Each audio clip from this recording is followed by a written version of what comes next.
நிச்சயமாகவே அறுவடை செய்யப்படுகிறா. இதனால நிறைய பேருங்க இந்த ஊழியத்தை அப்பா ஏசப்பா அப்பா அந்த சபையை குறிச்சதே நன்றி ராஜா.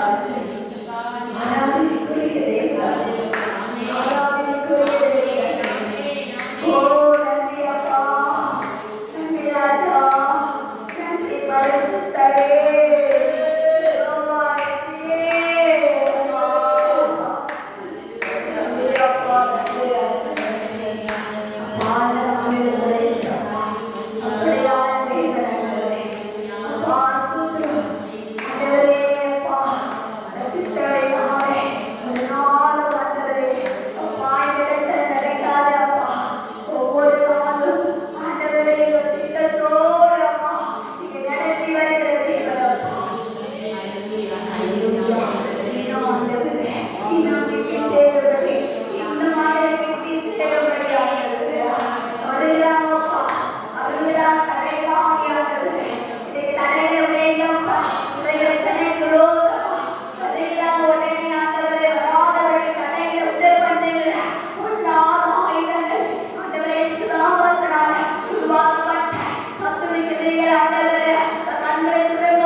மகிமை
தானியங்களை கொண்டு வந்து அநேக ஜனங்களுக்காக நான் உருவாக்குகிறேன்.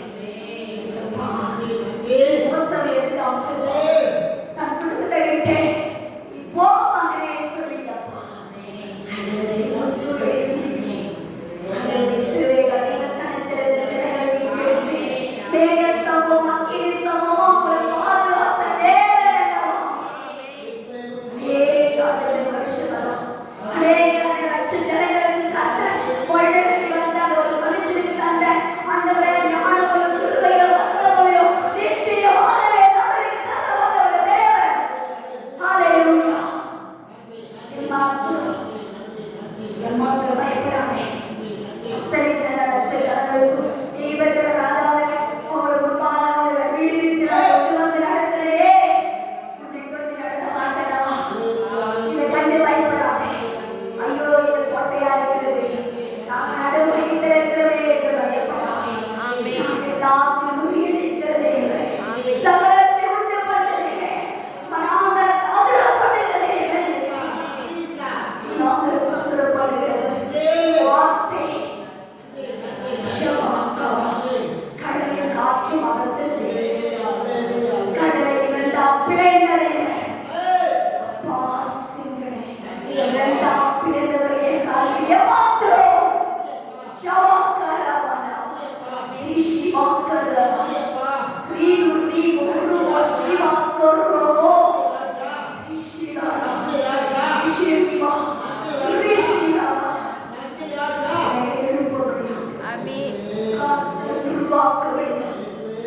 தேவனின் ஆளுமே ஒரு காரியத்தை அதை எப்படி கொந்தளிக்கிறோம்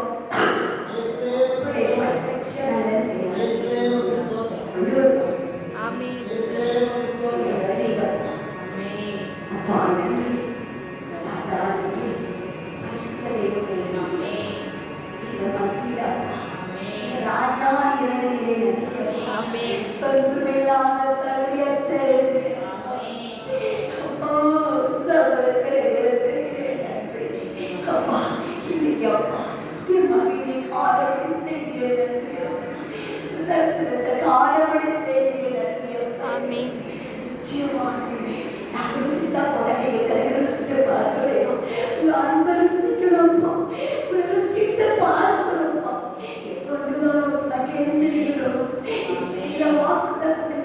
வாக்கு மாறாத கொடுத்த வாக்கு நிச்சயமாக நிச்சயமாக ஆண்டவரை ஆதரவு பார்க்கிற ஜனங்கள் சீக்கிரத்தை வர ஆண்டவரே கூட கண்களை ஆண்டவரே அப்பா திறந்த தேவன் செல்வியில் திறந்த தேவன் அப்படி வாக்கு நிச்சயமாக கொண்டு வாங்க அந்த சாத்தியத்தை வந்துட்டாங்க அநேக தடைகளை வர முடியல தேவன் அவர்களை கட்டுக்கு உடைக்க முடியும் தடைகளை உடைக்க முடியும் இசப்பா சபையை பரிசுத்த ஸ்தலம் கட்டர் மகளாவிய ஸ்தலம் இது அற்புதம் அதிசயமானபடி செய்கிறார்கள் சபை ஒரு சாட்சியாகும் ஜனங்கள் ஆண்டவர் எழும்பும்படி காலத்தில் நிச்சயமாக சிறு பிள்ளைகள்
சிவாசனத்தில் எழுந்து அநேக அற்புதங்கள் காணும். ஆண்டவருடைய செய்யுங்கள். அசைக்கப்படுவேன், அசைக்கப்படுவேன்.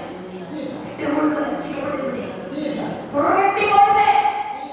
இஸ்ராயேலை புரட்டுவேன். நிச்சயமாக எப்படிப்பட்ட கோபுரத்துக்குமே அது கர்த்தருக்கு முன்பாக நிர்மலமாகும். ஒன்றுமில்லாத சமமையாகும். கர்த்தருக்கு முன்பாக எல்லாம் சொந்தம். அப்படிப்பட்ட அப்பா இன்னைக்கு சமுத்திரம் போகிறது. அப்பா ரட்சிக்கப்படுவோம். கர்த்தர் யாருக்கு அறியும்? ஒரு ஜெயத்தை கொடுத்துப்பா. இன்றைக்கு நான் கடந்து போகிறேன். கர்த்தர் பாவத்தை ரட்சித்த பரிசுத்தப்படுத்தி நீ போகிற இடமெல்லாம் நான் இடத்துல ரட்சிப்பேன். ஆண்டவரே சமூகமா மாற்றுவேன்.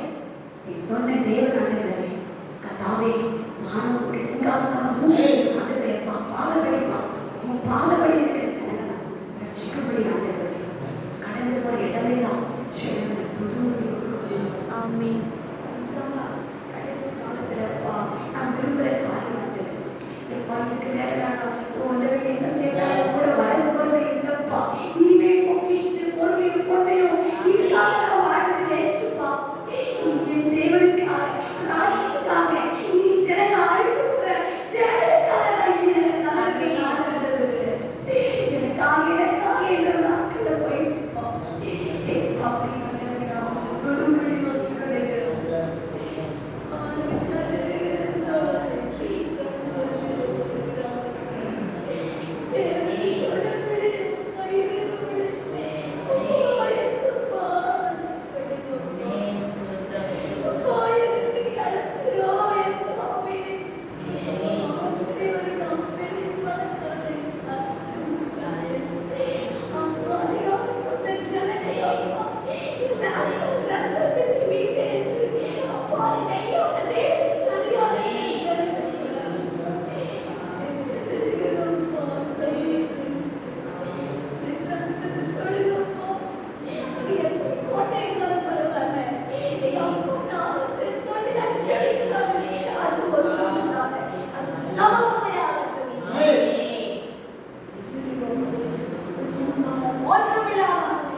ரொம்ப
நீங்க சுத்தப்படுத்துங்க ஆண்டவரே. சுகத்தை உச்ச தலையில உள்ள கால்களுக்கு அந்த பிள்ளையை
நீங்க ஆண்டவர் செய்யுங்க இயேசுவின் நாமத்தினால அப்பா.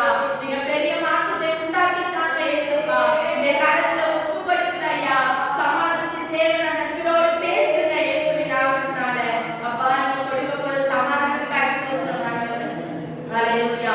அப்பா சபையில் ஆண்டவரே அப்பா திருவிருந்த ஆராதனை நீங்க ஆசீர்வதிங்க இயேசுப்பா. ஆண்டவரே தொடக்கம் முதல் முடிவு வரை ஆராதனையில தேவ மகிமையானவரை காணப்படட்டும் இயேசுப்பா. திருவிருந்த எடுக்க வருகிற ஒவ்வொரு பிள்ளைகளையும் ஆண்டவரே குடும்பங்கள் ஆண்டவரே இயேசுப்பா சமாதானம் இல்லாமல் இருந்தா இயேசுப்பா சமாதானமாகணும் இயேசுப்பா. ஒருவருக்குள்ள ஒருவர் ஆண்டவரே அப்பா உம்முடைய ஆண்டவரே ரத்தத்தையும் அப்பா நம்ம சரீரத்தை பானம் பண்ணவர்களே இயேசுப்பா. ஒவ்வொரு பிள்ளைகளையும் நீங்க பரிசுத்தப்படுத்துங்க ஆண்டவரே. பரிசுத்தம் இல்லாத ஒருவனும் தரிசிப்பதை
வருகிற ஊழியர்களுக்காக ஜெபிக்கிறோம் ஐயா.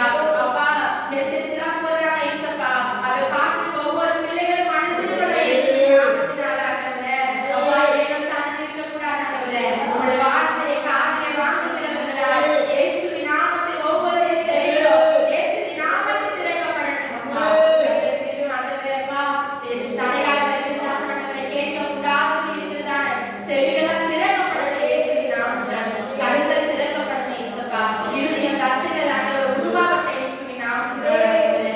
அப்பா எவ்வளோ பேர் இடங்களில் போறாங்கப்பா, ஒவ்வொரு இடத்துல சொல்றவங்க இருக்கிறாங்க இயேசப்பா. குறிப்புகள் இருக்குது ராஜா, ஒவ்வொரு குறிப்புகளுக்காக ஜெபிக்கிறோம். கர்த்தரே அவங்களுடைய விண்ணப்பத்தை நீர் அறிந்திருக்கிறீர்கள் ஆண்டவரே. ஒவ்வொரு விண்ணப்பத்தை நீங்க கேட்டு இயேசுவின் நாமத்தில் நீங்க விடுதலைக்கு அனுப்புறீங்கப்பா. அதற்காக நன்றி செலுத்துகிறோம் ஐயா. நன்றி ஆண்டவரே. இந்திய தேசத்தை ரட்சிங்கப்பா. அப்பா இந்திய தேசத்துல 144 கோடி ஜனங்கள் இருக்கிறாங்க இயேசப்பா. ஒவ்வொருவரும் ஆண்டவரே ரட்சிக்கப்படணும் இயேசப்பா. இன்றைய ஆராதனை இயேசுவின் நாமத்தில் விடுதலையாகும் இயேசப்பா. நீங்க ஒவ்வொருவரும் கொடுங்க இயேசப்பா. 47 மாநிலங்களுக்கு மேலாய் இருக்கிறப்பா. இயேசுவின் நாமத்தில் ரட்சிங்க அப்பா. முதலமைச்சர்களை ரட்சிங்கப்பா. அப்பா ஆண்டவரே ரட்சிக்கப்படணும் இயேசுவின் நாமத்தினால. எம்பி எம்எல்ஏக்களை இயேசுவின் நாமத்தில் ரட்சிக்கப்படணும் அப்பா. மாவட்ட ஆட்சியர்கள் ரட்சிக்கப்படணும் ஐயா. அப்பா சோதராக நீதிபதிகள் காவல்துறையை ரட்சிங்க இயேசப்பா. இவர் தலைவர்கள் கவுன்சிலர் வார்டுகள் ஒவ்வொருவரும் இயேசுவின் நாமத்தில் அறிந்து கொள்ள வேண்டும். கண்டத்தொழிலப்பா இந்த மாதிரி உலக அமைக்காட்சி சாமி கேரளா மாநிலத்தில் அப்பா ஒருவர் பாதிக்கப்பட்டு உயிருக்கு போராடி கொண்டிருக்கிறார்கள் ஐயா. எந்த தேசத்துல உலகமே இருக்கிறது எங்களுக்கு தெரியாது. தேவனாக இருக்கிறீர் இயேசுவின் நாமத்தில் அந்த புறமே இல்லாதபடி இயேசுவின் நாமத்தில் நிர்மலமாக்கி கொடுக்கிறோம் ஐயா. கர்த்தர் மகனே ஆண்டவரே யாருக்கு வந்திருக்கிறதோ கர்த்தர் பாதுகாத்து ரட்சிங்கப்பா. அந்த பிள்ளைகளை ரட்சிக்கப்படணும். கேரளா மாநிலத்தில் என்னென்ன பாவம் பெருகிருக்கிறதோ கர்த்தருக்கு பாவத்திலிருந்து இயேசுவின் நாமத்தில் நீங்க விடுதலை கொடுத்து ரட்சிங்கப்பா. இந்த காலத்துல ஒவ்வொருவரும் கொடுக்கிறோம் ஐயா. இயேசுப்பா நீங்க நியாயாதிபதியா ஆண்டவரே வரப்புறீங்கப்பா. அதுக்கு ஒவ்வொருவரும் ஆயத்தப்படுத்துகிறீர்கள். கர்த்தர் என்னை மாற்றி இயேசுப்பா. இந்த நாளை சுற்றி எத்தனோ பேர் இருக்கிறாங்க ஆண்டவரே. அறியாமல் இருக்கிறாங்க இயேசுப்பா. ஆண்டவரே ஒவ்வொருவரும் ரட்சிக்கப்படணும் இயேசுவின் நாமத்தினால.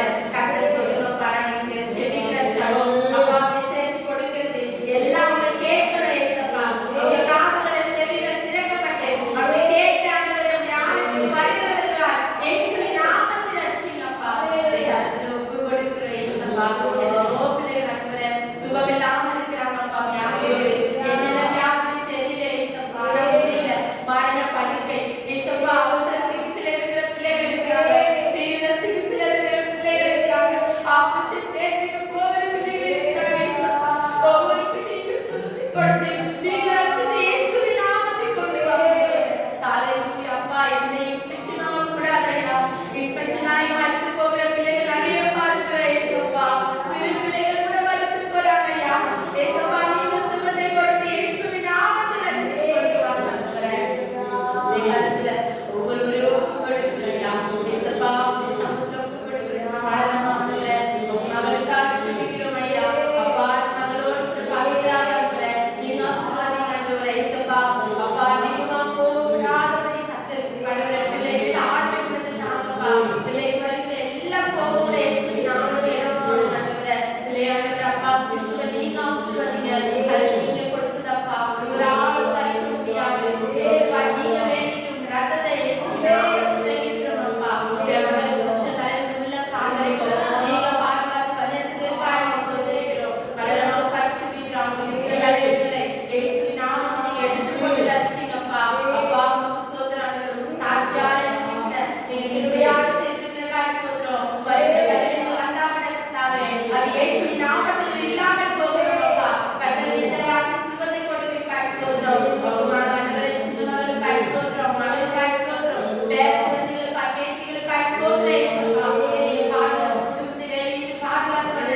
இயேசு மூலம் வேண்டிக் கொள்கிறோம் நல்ல பிதாவே. ஆமென். ஸ்தோத்திரம். 1 பேதுரு 1வது அதிகாரம் 16வது வசனம்.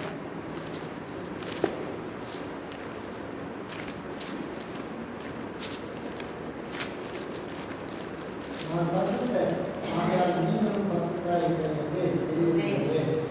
நான் பரிசுத்தர், ஆகையால் நீங்களும் பரிசுத்தராயிருங்கள் என்று எழுதியிருக்கிறது. அப்போ நம் தேவனாகிய கர்த்தர் எப்படிப்பட்டவரா இருக்காரு? அவர் பரிசுத்தரா இருக்காரு.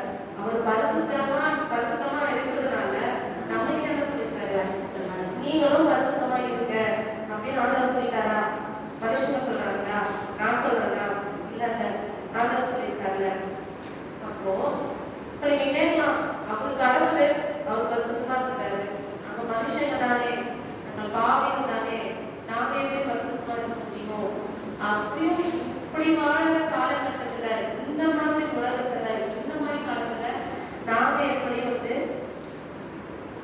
பரிசுத்தமா வாழ முடியும் அப்படின்னு நம்ம என்ன பண்ணுவோம்? ஆண்டவர்கிட்ட கேட்போம்ல. நம்ம இந்த காலம் மோசமான காலம், இந்த காலத்துல நம்ம எப்படி பரிசுத்தமா வாழ முடியும் அப்படின்னு நம்ம கேட்போம். மத்தேயு 24:37 வாசிங்க.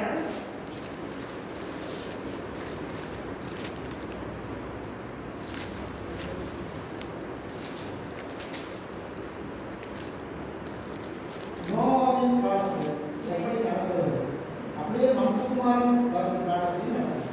ஆமென். அப்ப இயேசு கிறிஸ்து அவருடைய வருகை காலத்தை எந்த காலத்தோட ஒப்பிட்டிருப்பாரு? நோவாவின் காலத்துல ஒப்பிட்டிருப்பாரு. இப்ப நம்ம என்ன சொல்றோம்? அப்பெல்லாம் என்ன பாவம் இருக்கும், இந்த காலகட்டத்துல எக்கச்சக்கமான பாவம் அப்படின்னு இருக்குது.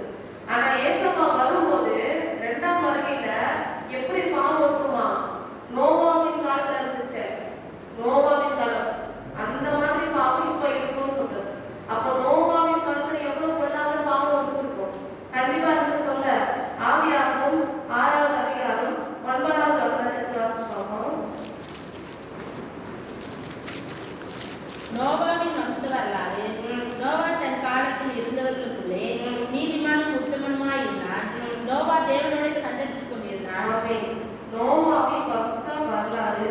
நோவா தன் காலத்தில் இருந்தவர்களுக்குள்ளே நீதிமானும் உத்தமனுமாய் இருந்தான். வேறு புரிகிறதா?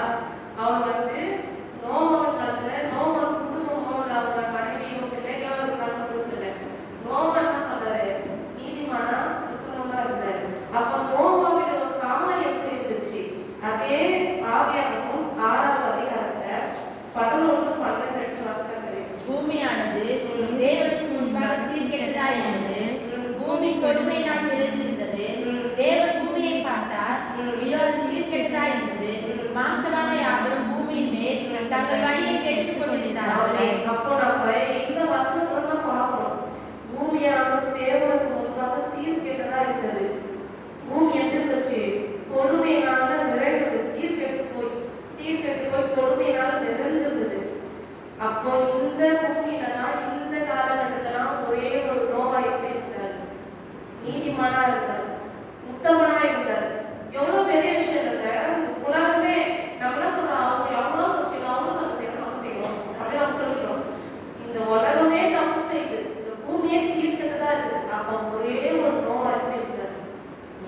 நீதிமானா இருந்தாரு, உத்தமனா இருந்தாரு. அப்ப நோவாக்கு என்ன பைபிள் இருந்துச்சா? சர்ச்சில் போதகர் போதனை பண்ணிட்டு இருந்தாங்களா? இல்ல. அப்ப எதுவுமே ஒரு பைபிள் இல்ல, போதகர் ஒரு போதனை பண்ணல. அந்த டைம்ல ஒரு நோவா எப்படி இருந்தாரு? நீதிமானா இருந்தாரு, உத்தமனா இருந்தாரு. அப்ப நோவா இருக்கும்போது நம்மளால இருக்க முடியாதா? கண்டிப்பா இருக்க முடியல. ஆண்டவர் தான் சொல்லியிருக்காரு, நான் பரிசுத்தர், ஆதலால் நீங்களும் பரிசுத்தரா இருங்கன்னு சொல்லியிருக்காருல்ல. நம்ம நினைக்கலாம், நான் பரிசுத்தமா தான் இருக்கேன், பைபிள் படிக்கிறேன், செபிக்கிறேன், குதிக்கிறேன், பைபிள சர்ச்சில் நம்ம போதனை பண்றாங்க,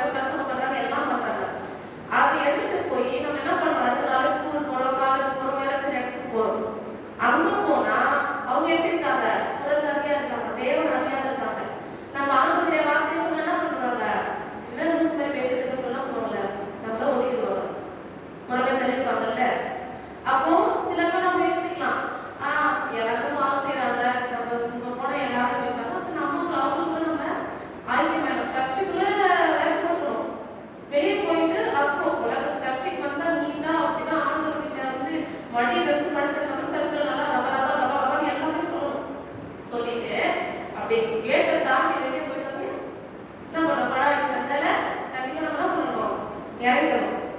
அப்ப 2 வருஷம் இருக்கோம்ல, 2 வருஷம் போறல, நம்ம வந்து உலகத்துக்கும் தேவனுக்கும் என்ன பண்ண முடியாது, ஊழியம் செய்ய முடியாது.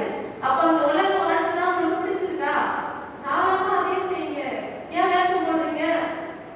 உண்டுதானே? அப்ப ஞாயிற்றுக்கிழமை வந்தா மட்டும் எதுக்கு வேஷம் போடணும்? ஆமா, நாங்களும் உலகத்துல சேர்ந்தவங்க தான், நான் என்னதான் செய்யலாம் அப்படின்னு சொல்லிட்டு. இப்ப இன்னொரு சைடு நம்ம யோசிக்கலாம். நம்ம ஒரு மனுஷன் வேலை செய்யறவங்க எல்லாம் புறஜாதி, அவங்க கிட்ட போய் நம்ம ஆண்டவருடைய வார்த்தை சொன்னா அவங்க ஏற்றுப்பாங்களா? ஏற்றுக்க மாட்டாங்க.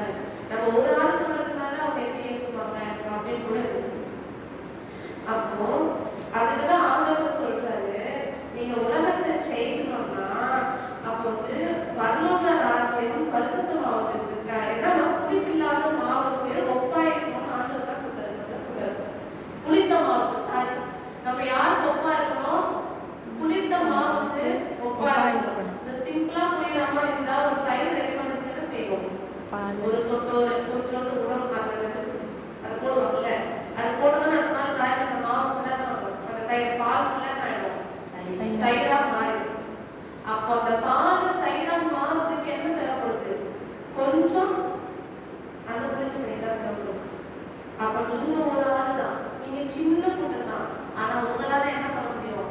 ஆண்டவர் சொல்றாரு, நீங்க புளித்த மாவா இருங்க, புளித்த மாவா பரலோக ராஜ்யம் புளித்த மாவுக்கு ஒப்பா இருக்குது. அப்ப நீங்க புளித்த மாவா இருக்கும்போது என்ன செய்ய முடியும்? பரலோக ராஜ்யத்தை நிச்சயமா உங்களால கட்ட முடியும். ஒரே ஒரு எஸ்தர் ராஜ்யத்தை எழுப்புனாங்க, மாத்தினாங்கல்ல, சட்டத்தையே மாத்தினாங்கல்ல, 127 தேசத்தையே மாத்தினாங்கல்ல, முடியல. அப்போ யாரு? ஒரே ஒரு மகள் எழுப்பிச்சு செபித்த ஜெபத்தினால. 12 அப்போஸ்தலர்கள் என்ன பண்ணாங்க? இந்த உலகத்தையே, இந்த உலகம் முழுவதையும் ஆண்டவர்கிட்ட எப்படி ஆயிரத்தி எல்லாம் ஒவ்வொரு திசையில ஒரு பக்கம் ஓடி உயிரை கொடுத்து ஆண்டவர்கிட்ட கொண்டு வந்தாங்கல்ல. அப்ப அவங்க செய்யும் போது நம்மளால செய்ய முடியாதா? நிச்சயம் செய்ய முடியும். எப்படி செய்ய முடியும்? அவர் பரிசுத்தரா இருக்கிறத போல நம்மள என்ன பண்ணணும்? பரிசுத்தரா இருக்கணும். இப்போ ஒரு நிவேதா வச்சுக்கோம். நிவேதாக்கு வந்து எது தப்பு எது சரி நல்லாவே தெரியும்ல. ஏன்னா நீ சர்ச்சுக்கு வர, நீ சண்டே கிளாஸுக்கு வர, ஆண்டவருடைய வார்த்தையை கேட்கிற, எது தப்பு சரின்னு புதுசா ஒரு குழந்தை வருது, அந்த குழந்தைக்கு தெரியுமா? தெரியாது. அது தப்பு செஞ்சா ஆண்டவர் மன்னிப்பாரு. நீ தப்புன்னு செஞ்ச ஒரு தப்பு செஞ்சா சொல்றாரு, அது பேர் இல்ல, பாவம் கிடையாது, துணிகரமா ஒரு செய்தி. ஆண்டவர் வந்து தப்புன்னு சொல்லிட்டாருப்பா, இது தப்பு, நீங்க உலகத்துக்கும் தேவனுக்கும் ஒண்ணு செய்ய முடியாது, நான் உங்க ஆலயம், நம்ம யாரு தேவனுடைய ஆலயமா இருக்கணும், ஆலயத்தை என்ன பண்ணது எடுக்கக்கூடாது. நமக்கு எல்லா வசனமும் தெரியும், எல்லா அதிகாரமும் தெரியும், எல்லாமே நமக்கு தெரியும், தெரிஞ்சும் நம்ம ஒரு காரியத்தை செய்யறோம்னா அதுக்கு பேர் என்ன? துணிகரம் இல்லையா? அதுக்கு பேர் வந்து தப்பும் கிடையாது, தவறும் கிடையாது. தெரியாம செய்யறது தப்பு, தெரிஞ்ச திரும்ப திரும்ப செய்யறது தவறு. தப்புக்குமே தவறுக்குமே இந்த டிஃபரெண்ட் இருக்கு. அப்போ நீங்க இது எல்லாமே தப்பு நான் தெரியும், தவறு நான் தெரியும், இந்த தெரிஞ்ச ஒரு காரியத்தை செய்யணும், அதுக்கு பேர் என்ன? துணிகரம். சரிங்களா? நம்ம என்ன பண்றோம்? ஆண்டவர் புதிக்கிற இந்த வாய் யாருடைய வாய்? நம்ம சரீரத்தை யார் கொடுத்துருக்கோம்? ஆண்டவர் கொடுத்துருக்கோம். சரியா? இந்த ஆண்டவர் புதிக்கிற இந்த வாயால, இந்த வேத வசனங்களை பார்க்கிற இந்த கண்ணால நம்ம என்ன செய்யறோம்? உலகத்தை நோக்கி பார்க்கணும். அப்போ நம்ம என்ன பண்றோம்? தீட்டுப்படுத்துறோம். நம்மளோட ஆலயத்தை நம்ம என்ன பண்றோம்? எடுத்து போடுறோம். ஒருவரை ஆலயத்தை எடுத்தா எடுத்து ஆண்டவர் சொல்லியிருக்காரு. நம்ம என்ன பண்றோம்? பரிசுத்தமா வாழ்றது கஷ்டம்தான். நோவா தப்பு செஞ்சிருக்க மாட்டாரா? கண்டிப்பா தப்பு செஞ்சிருப்பாரு. ஆண்டவர் தவிர நீதிமான் உலகத்துல ஒருத்தரும் கிடையாது. ஆனாலும் நீதிமான் விழுந்தாலும் எழுந்திருப்பான். சரியா? நான் விழுந்துட்டேன், நான் தப்பால விழுந்துட்டேன், ஏசப்பா நான் மன்னிச்சுங்க ஆண்டவரே, நான் திரும்பி இதை செய்யக்கூடாது அப்படின்ற ஒரு எண்ணம் நமக்கு இருக்கும். இதெல்லாம் ஒரு தப்பா பார்த்துக்கலாம் அப்படின்னு இருக்கும்போது, அப்போ ஆண்டவர் அவங்கள மன்னிக்கணும், அவங்களுக்கு மன்னிக்க கொடுத்துடணும் அப்படின்னு நினைக்கிறது எப்படி? அப்போ இங்க இருந்து பார்ப்போம். இப்ப என்னன்னா, அந்த உலகம் அவ்வளவு பாவமா இருந்துச்சு. அங்க இருந்த ஒரே ஒரு நோவா நீதிமான அவர் இருந்ததுக்கான காரணம் அதே 6வது அதிகாரம் 9வது வசனத்துல லாஸ்டா பார்த்தோம்னா, நோவா தேவனோடு சஞ்சரித்து கொண்டிருந்தார். அவங்க நீதிமான உத்தமனா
தூரம் நிற்பாருங்க.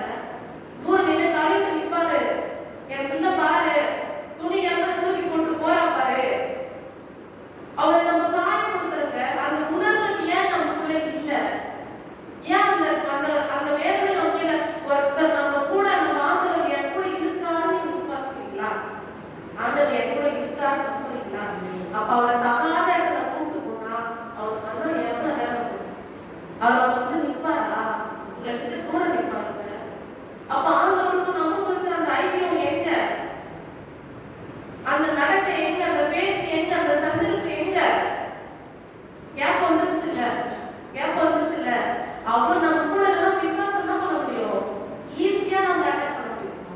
அப்ப வீட்டு போறதுக்கு காரணம் யாரு? நீங்க. நம்ம அந்த வாய்ப்பு கொடுக்கறதுனால தான் பிசாசு உள்ள நுழையும். அவருடைய வேடி இருந்தா நுழைய முடியுமா? யோபு ஆண்டவர் வேலை வச்சு பாதுகாத்து பிசாசு எல்லாம் உள்ள வந்து முடிஞ்சுதா? அந்த வேலை வளர்ந்ததும் வர ஆரம்பிச்சு. அதை ஆண்டவர் கொடுத்து அனுமதிக்கிறது. சரியா? அப்ப என்ன பண்ணணும்? நல்லது நம்ம என்ன பண்ணணும்? ஆண்டவர் கூட நடக்கணும், சஞ்சரிக்கணும், அவர் கூட பேசணும். மனுஷங்கிட்ட பேசணும்னு கிடையாது, நம்ம உலகத்துடைய காரியங்களை பார்க்கணும்னு கிடையாது. நம்ம வந்து உலகத்தை 6 நாள் உலகத்துக்கு எல்லா காரியத்தை செஞ்சுட்டு 7ஆம் நாள் வந்து நம்ம வந்து ஆண்டவர்ல வந்து ஜெபிச்சுட்டோ இல்லை திரும்ப எடுத்துட்டோ போறதுனால ஒரு பிரயோஜனமும் கிடையாது. அப்போ அது ஜல்லிக்கு பிரயோஜனம் கிடையாது. அதுலயும் விசுவாசிகளே இப்படி இருக்கணும்னா ஒரு ஊழியத்தில் இருக்கிறவங்க, ஒரு பொறுப்புல இருக்கிறவங்க, ஒரு ஆண்டவர் இன்னும் ஒரு ஆண்டவர் புதிய பாடல்ல எப்படி இருக்கணும்னு பாருங்க. அவர் வந்து அதை ஏத்துப்பாரா? அது ஊழியம் அவர் ஏத்துப்பாரா? சொல்லுங்க. அந்த ஆண்டவருக்குள்ள ஒரு இடத்துல ஒரு சின்ன இடத்துல நிற்கிறோம்னா கூட நம்ம இருதயம் எப்படி இருக்கு, நம்ம ஆண்டவருக்குள்ள எப்படி இருக்குறோன்றது ஆண்டவர் பார்ப்பாருங்க. அந்த ஊழியம் தான் வேலை என் கூட செய்யப்பாரு, எனக்கு தான் அவர் ஏத்துப்பாரு. நீ வாய்மூலமான வாழ்க்கை வாழ்ந்துட்டு ஏதோ ஒன்று பண்ணிட்டு இல்லை சினிமா பாட்டா இல்லை கண்ட பாட்டா என்ன பாட்டு ஒண்ணுமே கிடையாது. ஆண்டவருடைய வார்த்தை. நான் தப்பு செஞ்சேன், நான் செய்யலன்னு சொல்லலை. நான் ஸ்கூல் படிக்கும்போது காலேஜ் படிக்கும்போது ஃப்ரெண்ட்ஸ் கூட போகிறது சுற்றுறது எல்லாமே செஞ்சேன். ஒரு காலகட்டம் வந்துச்சு. ஒரு காலகட்டம் கூட ஆண்டவர் எனக்கு எப்போ இந்த வெள்ளி நான் உங்களுக்கு கொடுத்தாரோ முன்னாடி கூட நான் தான் நாடகம் பார்ப்பேன், சினிமா பார்ப்பேன், சினிமா பண்ணி எல்லாம் பண்ணுவேன். அது தப்புன்னு ஒரு பக்கம் நம்ம குறைக்கும், என்னாலும் பரவாயில்ல. ஆனால் நான் இன்னும் சாட்சி சொல்லுவேன், ஆண்டவர் எனக்கு எப்போ இந்த வெள்ளி நான் உங்களுக்கு கொடுத்தாரோ என் ஃப்ரெண்ட்ஸுக்கு ரொம்ப பேசுறதே கிடையாது. 1 மணி நேரம் 2 மணி நேரம் பேசுவாங்க. ஒரு கதை வள கதை கண்ட கதை என்னெல்லாமோ கதைகளை நம்ம பேசுவாங்க. நம்ம தான் பண்ணுவோம், நம்ம கூட சேர்ந்து பேசுறதா இருக்கும். எல்லாத்தையும் கட் பண்ணி விட்டேன். ஃபோன் வந்தா கூட எடுக்கவே மாட்டேன். ஆண்டவர் இந்த ஊழியத்துக்கு எப்போ பேசுறாரோ ஆண்டவர் தான் சொல்ல நிறைய படிப்படியாக எல்லாம் கட் பண்ணிட்டேன். தப்பு செய்ய ஒன்றும் பண்ணாரு. அழகா அவருடைய இடத்துல அவர் கொண்டு போறாரு. நிச்சயம் எனக்கு என்ன மனோவில் எனக்கு இறங்கணும் என்னோட எனக்கு பூமியில சொந்த இடம் இல்லாம இருக்கலாம், சொந்த வீடு இல்லாம இருக்கலாம், என் பேர்ல எதுவுமே இல்லாம இருக்கலாம். ஆனா எனக்கு ஐயா சபத்துல சொன்னாங்க ஜீவத்துல என் பேர் இருக்கும்ல, எனக்கு என் பேர் இருக்கும், நான் மகளத்துல போயிருக்கோம். அப்போ அதுக்கு என்ன தேவையோ அதெல்லாம் செய்யணும். அப்பாவை ஆத்துமாது அவன் பொறுப்பாளி. வசனத்துல நீங்க போயிட்டு என் ஊழியர்களை சொல்லி கொடுக்கலையா அதெல்லாம் சொல்ல முடியாது. உன் ஆத்துமாக்கு யாரு? நீ தான் பார்க்கணும். அப்போ நீ தப்பு செஞ்சா அதற்கான தண்டனை கண்டிப்பா நமக்கு தான் வரணும். சரிங்களா? அப்போ பரிசுத்தமா வாழ்றதுக்கு 1 மாசம் வாழலாம், 2 மாசம் வாழலாம், 3 மாசம் 1 வருஷம் 2 வருஷம் கூட வாழலாம். நம்ம தொடர்ந்து எப்படி பரிசுத்தமா வாழ முடியும்னு பாத்தீங்கன்னா உயிரோடு எடுத்துக்கொள்ளப்பட்டதால் யார்? ஏனோக்கு இல்ல. அவரோட ஆயுசு வருஷங்கள் வந்து 365 இருக்கு. அப்போ 365 வருஷம் அவரை நம்ம தேவோட சஞ்சரித்து கொண்டிருந்தார். அப்போ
ஒரு வித்தியாசமா இருக்கணும். அப்போ தேவனோட சஞ்சரிப்பது எப்படி? சரி, தேவனோட சஞ்சரிப்பதுனா இப்படி ஆண்டவர் வைக்கப்பட்டிருக்கணும், அவங்க நடக்கணும். அது எப்படி நடக்குது? சங்கீதம் 1ஆவது அதிகாரம் 1-3 வாசிப்போம். சங்கீதம் 1:3. அவன் நீர்க்காற்றின் ஓரமாய் நடப்பட்டு தன் காலத்தில் தன் கனியை தந்து சங்கீதம் 1:1-3. துன்மார்க்கருடைய ஆலோசனையில் நடவாமலும் பாவிகளுடைய வழியில் இல்லாமலும் பரியாசக்காரர் உட்கார்ந்திடத்தில் உட்காராமலும் கர்த்தருடைய வேதத்தில் பிரியமாயிருந்து இரவும் பகலும் அவருடைய வேதத்தில் தியானமாயிருக்கிற மனுஷன் பாக்கியவான். அவன் நீர்க்காற்றின் ஓரமாய் நடப்பட்டு தன் காலத்தில் தன் கனியை தந்து இல்லாத இருக்கிற மரத்தை போல் இருப்பான். அவன் செய்வதெல்லாம் வாய்க்கும். ஆமென். அப்போ துன்மார்க்கனுடைய ஆலோசனையில் நடவாமலும், நீங்க எந்த ஒரு மனுஷனுடைய ஆலோசனையிலும் நல்ல ஆலோசனை வந்து எப்படி நிறைய பேரால கொடுக்க முடியாது. அப்படி நம்ம என்ன செய்யணும்னா, ஆண்டவர் அறிஞ்சு பரிசுத்தமா வாழ்ற ஒரு பிள்ளைக்கு ஆண்டவர் வந்து உபதேசம் கொடுப்பாங்க. உலக பிரகாரமா இருக்கவங்க என்ன பண்ணுவாங்க? ஆண்டவர் பிள்ளைங்கன்னா ஆண்டவருக்கு வார்த்தை நடக்கிற பிள்ளைகள், சும்மா வந்து நாட்டில் முடிச்சு கிடையாது. அப்போ என்ன பண்ணணும்? துன்மார்க்கனுடைய ஆலோசனை நம்ம நடக்காது, பாவிகளுடைய வழியில கூட நம்ம நிற்கக்கூடாது. எல்லாம் பாவிங்க நிற்கிறாங்க, பாவிங்க அவங்க நிற்கிற வழியில கூட நம்ம என்ன பண்ணாது? ஏதோ 2 பாவி ஏதோ ஒரு உலகத்துல ஏதோ ஒரு பேசிக்கிறாங்க, யாருக்கு நம்ம பேசுறீங்க? நம்ம என்ன பண்றது? நம்ம நிற்கக்கூடாது. பரியாசக்காரர் உட்காராமல் உட்காராமல், பரியாசக்காரர்ல எங்க உட்காருவாங்க? எங்கேயும் உட்காருவாங்க. சம்பளம் வருவாங்க, அப்புறம் தேட்டெல்லாம் வருவாங்க, அப்புறம் உட்காருவாங்கல்ல. அப்ப நீங்க உட்காரக்கூடாதுல்ல. அப்ப நீங்க உட்காரக்கூடாது. கர்த்தருடைய வேதத்தில் பிரியமா இருந்து இரவும் பகலும் அவருடைய வேதத்தில் தியானமாய் இருக்கிற மனுஷன் பாக்கியவான். அவர் நீர்க்காலின் ஓரமாய் நடப்பட்டு தன் காலத்தில் தன் கனியை தந்து இளையராய் இருக்கிற மரத்தை போல் அவர் செய்வதெல்லாம் வாய்க்கும். அப்போ நீங்க இப்படி இருக்கணும்னா முன்னாடி இருக்கிற 2 வசனத்தை என்ன பண்ணணும்? அது பிரகாரம் நம்ம வாழ்றவங்களா இருக்கும். என்ன பண்ணணும்? அவர் இரவும் பகலும் அவருடைய வேதத்தில் தியானமா இருக்கணும். அப்போ அவங்க செய்வதுதான் வாய்க்கும். அவங்க தான் நமக்கு ஆசீர்வாதத்தை கொடுப்பாங்க. நம்ம இப்படி இருந்துட்டாலே ஈஸியா நம்ம ஆண்டவருடைய வேதத்தை பிடிச்சிக்கிறோம். நைட்டு பகல் இருக்கிற டைம் வந்து என்ன பண்ணணும்? ஆண்டவர் வசனம் படிக்கணும், ஜெபிக்கணும், இப்படியே சாட்சிகளை பார்க்கணும். இப்படியே பண்ணும்போது நமக்கு மற்றதுக்கான டைம் இருக்குமா? இருக்காது. அப்ப நம்ம ஆண்டவர் ஈஸியா சஞ்சரிக்கலாம்ல, அவங்க நடக்கலாம்ல, அவங்க பேசலாம்ல. எந்த ஒரு எப்பவுமே ஏதாவது டவுட்னா கண்டிப்பா ஆண்டவர் கிளியர் பண்ணுவோம். ஏதாவது எக்ஸாம்பிள் எனக்கு என்னன்னு புரியல, எனக்கு என்னன்னு தெரியலன்னு நம்ம கேட்டா, நம்ம பைபிள் படிக்கணும் தான், அதுக்கான என்னன்னு புரியலாம் கண்டிப்பா ஆண்டவர் நம்ம தெளிவுபடுத்துவார். அவர் அழகா பேசுவார். அந்த கிருபை அவர் எல்லாருக்கும் எப்போ அவரை நம்ம தேடும் போதுதான். நம்ம இதெல்லாம் விட்டு நம்ம என்ன பண்ணுவோம்? கலப்பையில் கை வைத்துட்டே திரும்பி பார்க்கணும். நம்ம யாரு கணக்குல கை வச்சு நிற்கிறோம்? திரும்பி உலகத்தை பார்த்தா கலப்பை காலில் இருக்கும், இல்லை மாடு காரணம் ஆகும். நம்ம வாழ்க்கை அப்படிதான் போயிடும். உலகம் எப்படினால் சிலுவை முன்னாள். அப்ப ஏசப்போம் முன்னாடி இருக்காருல்ல, உலகம் எங்க இருக்கு? பின்னாடி இருக்கு. உலகம் திரும்பி பார்த்தா என்ன ஆகும்? உப்புக்குள்ளா மாறிடும். உப்புக்குள்ளா மாறிடும். ஆண்டவருடைய வாழ்க்கை வந்து ஆண்டவரை பின்பற்ற வாழ்க்கை வந்து ரொம்ப ஒரு கடினமான பாதைதான், கஷ்டமான பாதைதான். பாடுகள் வருதான், உபதிரவங்கள் வருதான், ரொம்ப கடினமா தான் இருக்கும். ஆனாலும் அது முடிவு கொண்டுதான் இருக்கும். சம்பூர்ணமா ஆண்டவர் நிச்சயமா கொடுப்பார். மீகா 4வது அதிகாரம் 5வது வசனம்.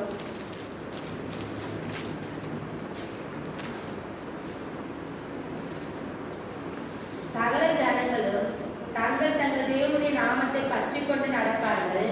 நாங்களும் எங்கள் தேவனாகிய கர்த்தருடைய நாமத்தை பற்றிக் கொண்டு என்றென்றைக்கும் உள்ள சதா காலங்களிலும் நடப்போம். கர்த்தர் சொல்லுகிறது. ஆமாண்டா, 5 தான். Page number 1077.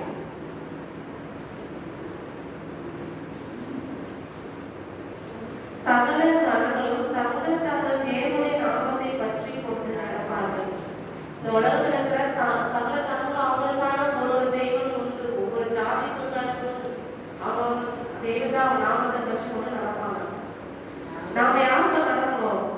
நாங்கள் எங்கள் தேவனாகிய கர்த்தருடைய நாமத்தை பற்றிக்கொண்டு என்றென்றைக்குள்ள சதா காலம் நம்மளுடைய ஆண்டவர் நாமத்தை பற்றிக்கொண்டு உலகத்துல நம்ம என்ன பண்ணணும்? நடக்கணும். அதோட நடக்கணும். யாரும் ஒரே ஆண்டவர் உண்மையோட ஒரு உயிரோடு நம்ம வந்து சாட்சி சொல்லணும்னா ஆண்டவரை பத்தி சொல்லணும்னா அதுக்கான இது நம்ம கிட்ட இருக்கணும். நம்ம அப்படி இருந்தாதான் வந்து நம்ம அப்படி சொல்ல முடியும். சரிங்களா? அப்போ அநீதிக்கும் நீதிக்கும் இடம் கிடையாது. இருளுக்கும் வெளிச்சத்துக்கும் இடம் கிடையாது. நம்ம யாரு? நம்ம நீதியிலே நம்ம நீதிபரர். அப்ப அவர் பிள்ளைங்க நம்ம எப்படி இருக்கணும்? இப்போ நீங்க ஒரு இப்போ என்ன சொல்றது, இப்போ நல்லவங்களா இருக்கீங்க, எல்லாரும் ஹெல்ப் பண்றீங்க, எல்லாம் செய்ய வச்சுக்கோங்க. உங்க பிள்ளை எப்படி நினைப்பீங்க? அதே நல்ல வழி நடக்கணும் நிறைய நினைக்க ஆசைப்படுவீங்கள? அப்ப ஆண்டவர் நினைப்பாரு, அவர் பரிசுத்தரா இருக்காரு, அவர் நீதிபரரா இருக்காரு. அப்ப என் பிள்ளைங்க எப்படி இருக்கணும்? அப்படி இருக்கணும்னு அப்புறம் கண்டிப்பா ஆசைப்படுவாரு.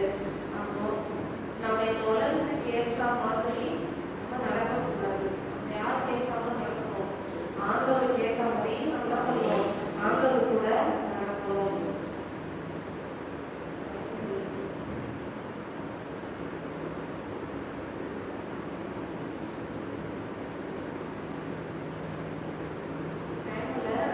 இதுக்கப்புறம் இருக்கிறதே நான் முடிச்சுக்கிறேன். என்னன்னா, என் பிள்ளைகள் வந்து ஆவில வளர்றாங்க சந்தோஷம் தவிர எனக்கு வேற ஒரு சந்தோஷமும் கிடையாது. கண்டிப்பா இப்போ நம்ம என்னதான் என் பிள்ளைங்களை படிச்சு இப்படி இருக்காங்க அப்படி இருக்காங்க அப்படி இருக்காங்கன்னு இல்லை, என் பிள்ளைங்க ஆண்டவரை பிடிச்சிட்டு இருக்காங்க சந்தோஷம் தான். இது ஒரு விஷயம், ஒரு சாட்சி, ஒரு விஷயம் நான் சொல்றேன். ஒரு பெருமையாகவும் வச்சுக்கோங்க, பரவாயில்ல. இப்போ எங்க பெரிய அக்காவை நான் படிச்சிருக்காங்க ஒரு பஸ்ல ஒரு பொண்ணு 11th படிக்குது, ஒரு பொண்ணு 4th படிக்குது. அவங்க வீட்டுக்கு நான் போனேன்னா என் விசுவாசம் அதிகமாகும், குறையாது. இப்போ நம்ம ஒருத்தர்கிட்ட பேசணும்னா அவர்கிட்ட நம்ம பழகணும்னா அந்த விசுவாசம் அதிகமா இருக்கும், குறையவே குறையாது. அந்த பசங்க கிட்ட நீங்கன்னா ஒரு வார்த்தை வராது, அசிங்கமான பேச மாட்டாங்க, சினிமா பார்த்து பாட மாட்டாங்க, அவங்ககிட்ட டிவியே கிடையாது. எங்கேயுமே கையில் எடுத்து ஒவ்வொரு வசனம் எடுத்து அதை டெக்கரேட் பண்ணி அந்த வசனம் நம்பிக்கை, அன்பு, சந்தோஷம் அப்படின்ட்டுலாம் வந்து பண்ணுவாங்க, எழுதுவாங்க. அவங்க அம்மாவே சோர்ந்து போடுவாங்க. சோர்ந்து போனா கூட நீ ஏன் சோர்ந்து போடுற ஏசப்பா அப்படின்னு இருக்கும்போது யோகு ஆண்டவர் பாடுறது இல்லையா, அவர் கொடுக்கும்போது அவங்க ஏற்றுக்கிறத ஆண்டவர் விட மாட்டாரு அப்படின்னு. நான் எங்களுக்கு என்ன தேவை வச்சுக்கி நான் அப்பா கிட்ட கேட்போம், ஏசப்பா கிட்ட கேட்போம், ஏசப்பா எங்களுக்கு ஒரு டைரி போட்டு இன்னைக்கு ஆண்டவர் நன்மை செஞ்சாரு, இன்னைக்கு சர்ச்சில் என்ன மெசேஜ் கொடுத்தாங்க, இன்னைக்கு நம்ம என்ன பாட்டு பாடணும், இன்னைக்கு நம்ம என்ன செஞ்சோன்றது ஒரு டைரி கொடுப்பாங்க. ஏதாவது ஏபிசிடியோட கேரக்டர் மேக் அப்படின்னு பார்த்தோம்னா பைபிள் எடுத்து சொல்லலாம். சத்தி ஏர் யார் வராங்க, பி யார் வராங்க, சி அவங்க விளையாடுறது கூட அவங்க அப்படித்தான் விளையாடுவாங்க. ஏதாவது பாட்டு போட்டு விளையாடுனா ஏசப்பா பாட்டா இந்த பசங்க தான் படிக்க ஸ்டார்ட் பண்ணி விளையாடலாம் சொன்னா அவங்க ஏசப்பா பாட்டு ஸ்டார்ட் பண்ணுவாங்க. அப்போ நீங்க உங்களுக்கு எப்படி பாடம் சொல்லிட்டு சொல்லிட்டு அது கிட்ட இருந்து நான் நிறைய கற்றுக்கணும். 4 பேருக்கு அவங்க வந்து ஆண்டவர் அறிஞ்சு அவங்க வந்து உலகத்துக்காக நிறைய வாழ்ந்தாங்க. நாங்கள் ஒவ்வொரு நாளும் அழுது ஜபம் பண்ணோம். இன்னைக்கு என்ன பண்ண ஆண்டவர் நிச்சயமா அவங்கள வந்து அவ்வளோ விசுவாசத்துல ஆண்டவர் கூட அவங்க அப்படி இருக்கிறாங்க, அவ்வளோ உறுதியா இருக்காங்க. நாங்கள் எங்க இன்னும் அப்படியே சொல்லிட்டு கைதுமே அவங்க படிச்சு நாங்கள் தேடல. அந்த பசங்க அவ்வளோ ஒரு உறுதியா இருக்கு, அவ்வளோ நம்பிக்கையா இருக்கு. அப்போ அது சந்தோஷம் தானே. என் பிள்ளைங்க அவங்க நல்லா படிக்கிறாங்க, அவங்க நல்லா இருக்காங்க, போறாங்கன்ற விஷயம் கிடையாது, அவங்க ஆண்டவரை தேடுறாங்கல்ல, அப்ப அது எவ்வளவு பெரிய ஒரு சந்தோஷம். இப்ப நம்ம ஊழியக்கா இருக்காருன்னா நான் வெள்ளிக்கிழமை நம்ம என் பிள்ளைங்க நடத்தலாம்ன்றது அவருக்கு எவ்வளவு ஒரு சந்தோஷம். அவர் நிச்சயமா நம்ம எங்களை செடிக்கு விட்டுட்டு பேசிட்டு அவர் என்ன பண்றாரு, ரசிக்கிறாங்க. என் பிள்ளைங்க இப்ப பேசுறது அவருக்கு எவ்வளவு பேர் காணி கொடுக்க எவ்வளவு தாங்காக செய்யறாங்க, நிச்சயம் அவருக்கு சந்தோஷம் இருக்கும். ஆனா இந்த சந்தோஷம் அவருக்கு ஒரு படி மேலதான் இருக்கும். என் பிள்ளைங்க நிச்சயம் அவர் நடத்தலாம்.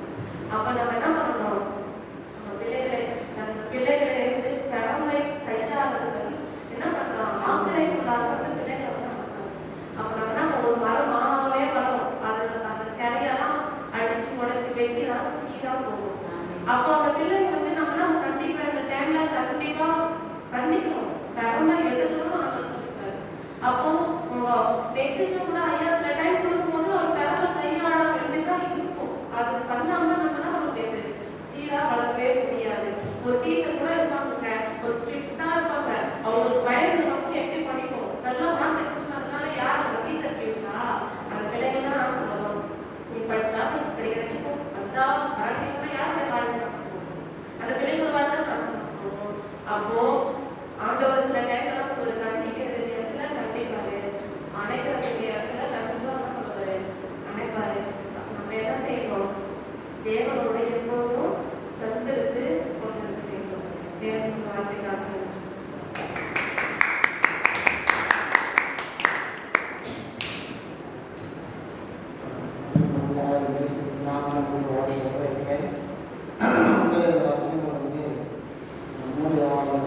சத்தியத்திலே நடக்கிறார்கள் என்று நான் கேள்விப்படுகிற சந்தோஷத்துடன் அதிகமான சந்தோஷம் நமக்கு இருக்கிறது. சத்தியத்தில் வாழ்க்கை சந்தோஷம் உண்மையிலே இல்லை. இப்படி ஒரு வாழ்க்கை இந்த சபையை தேவன் கொடுத்திருக்கிறார். தேவன் நாம் நன்றி செலுத்தி நாம் ஜெபம் செய்வோம். தேவனே, இதனால இந்த மாவட்டத்திலே மாவட்ட கூட்டத்திலே நடுவில் ஊழியத்தில் தமிழர்களுக்காக சந்திக்கிறோம். இந்த ஊழியத்திலே மகிமைப்படுவதற்காக நன்றி ஆண்டுகளை இப்பொழுது பார்த்து கொண்டிருந்து இதோ இந்த முடிவு மட்டுமாக நீங்கள் எவ்வளவு இருந்தீங்களே நாங்கள் ஆசீர்வதித்து உடைய வார்த்தை நாங்கள் பலப்படுத்தி எங்களை ஆசீர்வதித்து அற்புதத்துக்காக சந்திக்கிறோம். சமாதானத்தோடு நடப்பவர்கள் திரும்பிக்கலாம் அவர்களும் பரிசுத்த நன்றி சொல்கிறோம். இயேசு கிறிஸ்துவின் நாமத்தில் வேண்டிக் கொள்கிறோம். நல்ல பிதாவே, ஆமென். நான் பாவை கர்த்தரை ஸ்தோத்திரி, என் உடலுடைய பரிசுத்த நாமத்தை ஸ்தோத்திரி, என் ஆத்துமாவே கர்த்தரை ஸ்தோத்திரி, அவர் செய்த சகல. Hallelujah. Hallelujah. Hallelujah.